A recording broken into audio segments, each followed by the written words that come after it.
नमस्कार। निशुल्क ज्योतिष परामर्श केंद्र में आप सबका स्वागत है। जैसा कि हमारी चर्चा मोक्ष त्रिकोण पर चल रही है, मोक्ष त्रिकोण में 3 भाव होते हैं, चौथा भाव, 8वां भाव और 12वां भाव। कल हमने चतुर्थ भाव की व्याख्या की और समझा कि उससे किस प्रकार से मुक्त हुआ जा सकता है, क्योंकि चतुर्थ भाव हमारे मन का भाव होता है। कालपुरुष की कुंडली में वहाँ 4 नंबर होता है और 4 नंबर का स्वामी कर्क राशि का स्वामी चंद्रमा है और चंद्रमा हमारे मन का कारक ग्रह है।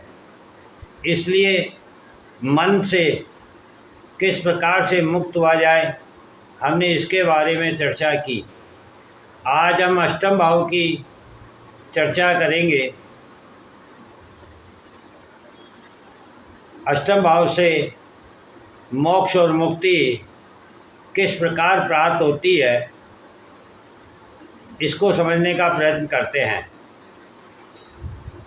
अष्टम भाव से जीवन में आने वाली रुकावटों और समस्याओं का विचार किया जाता है, क्योंकि यह भाव साधना, स्थिरता,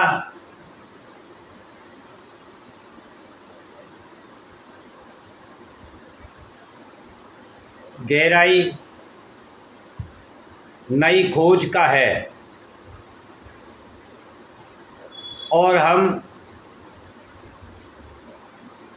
भौतिकतावाद युग में और वर्तमान के लिए जीते हैं।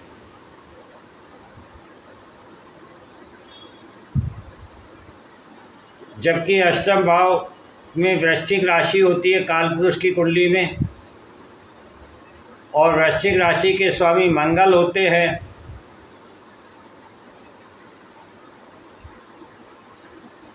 और 8 नंबर राशि जल तत्व की है, जबकि मंगल ऊर्जा के कारक ग्रह है। तो यदि किसी ऊर्जा को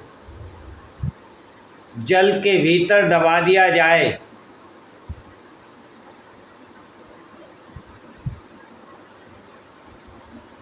तो वह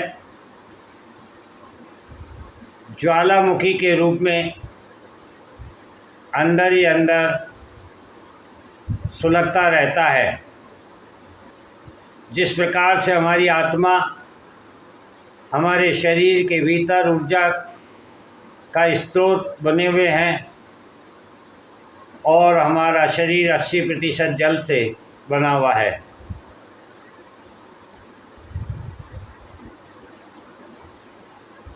तो इस प्रकार से यदि अष्टम भाव नहीं होता तो आज हमें ज्योतिषीय ज्ञान नहीं मिला होता, क्योंकि हमारे महान ऋषियों ने जो कठोर तपस्या की, जिसके द्वारा उन्होंने अपने ज्ञान से ब्रह्मांड को जाना और हमें जीने की राह दिखाई, वह अष्टम भाव से ही देखा जाता है। इसीलिए कहा भी जाता है, जिसका अष्टम भाव मजबूत है वह बहुत आसानी से ज्योतिषीय ज्ञान प्राप्त कर सकता है और उसे करना भी चाहिए। इससे ये भी स्पष्ट है कि अष्टम भाव सांसारिक सुख का नहीं है, अपितु सांसारिक सुखों से मुक्त होने का है। तो जैसा कि हमने कहा, ये मोक्ष मुक्ति का मार्ग है अष्टम भाव। तो सबसे पहले तो ये समझ में आता है कि ये सांसारिक सुखों से मुक्त होने का है। दूसरा, सांसारिक व्यवस्था में हम लेने का महत्व जानते हैं, किंतु देने से वंचित रह जाते हैं। जबकि 8वां भाव नई खोज का है, और जब कोई वैज्ञानिक, कोई साइंटिस्ट, कोई ऋषि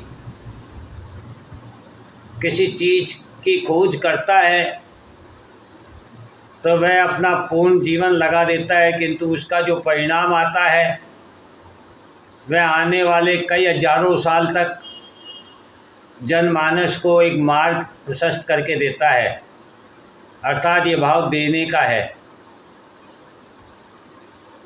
अष्टम भाव साधना का है। अष्टम भाव मन को स्थिर करने का है। अष्टम भाव आत्मा के सुख का है और आत्मज्ञान ही आत्मा का सुख है। अर्थात जब हमें आत्मज्ञान की ओर जाना होता है तो उसके लिए हमें सबसे पहले मन को स्थिर करना होता है, अपने सुखों का त्याग करना होता है, साधना करनी होती है,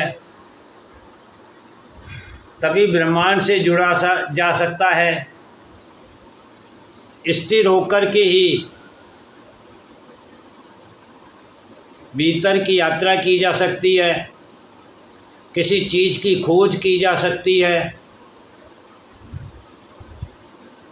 जिसको कि हम साधना भी कह सकते हैं। आप जब अपने सांसारिक सुखों को छोड़कर आत्मज्ञान हेतु साधना करते हैं तो इससे आपके पूर्वजों को मुक्ति प्राप्त होती है, क्योंकि आपके नवम भाव से आपके पूर्वजों का अध्ययन किया जाता है और ये नवम भाव से द्वादश भाव होता है अष्टम भाव। द्वादश भाव से हम व्यय खर्चों का विचार करते हैं, मुक्ति का विचार करते हैं।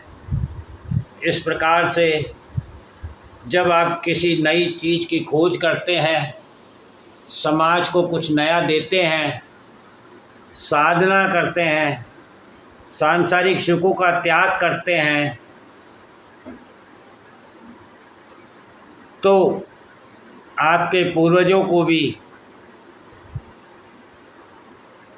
मुक्त होने का अवसर प्राप्त होता है और आपको भी अपने बंधनों से मुक्ति प्राप्त होती है, क्योंकि आत्मा तो बंधन मुक्त है।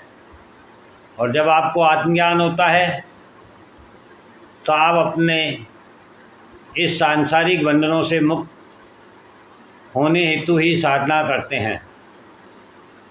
अष्टम भाव से वंश परिवार का संबंध कैसे बनता है, अब हम ये जानने का प्रयत्न करते हैं। तो आपके नवम भाव से पूर्वजों का अध्ययन किया जाता है और नवम भाव का द्वादश भाव ही अष्टम भाव होता है।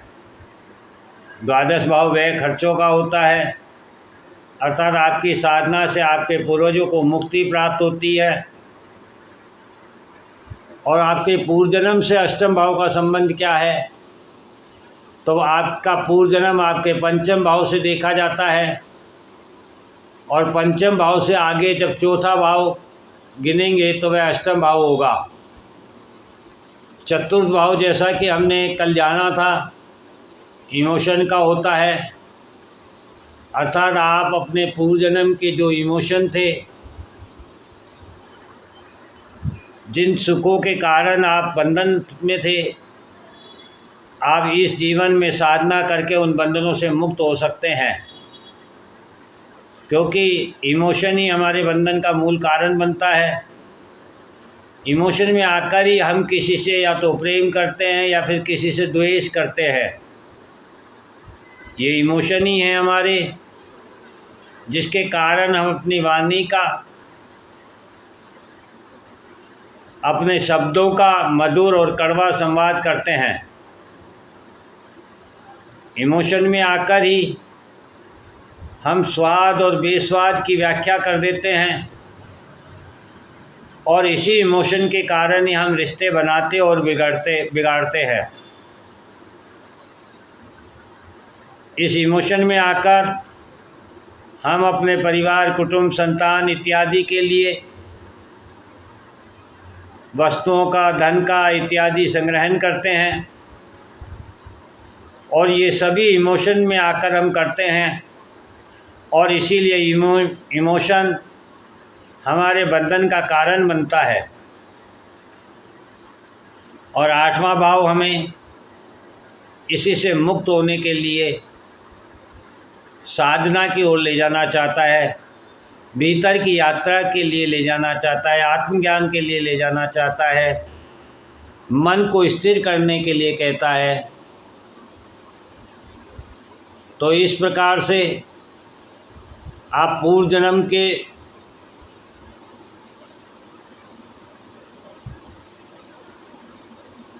उन बंधनों से भी मुक्त हो सकते हैं।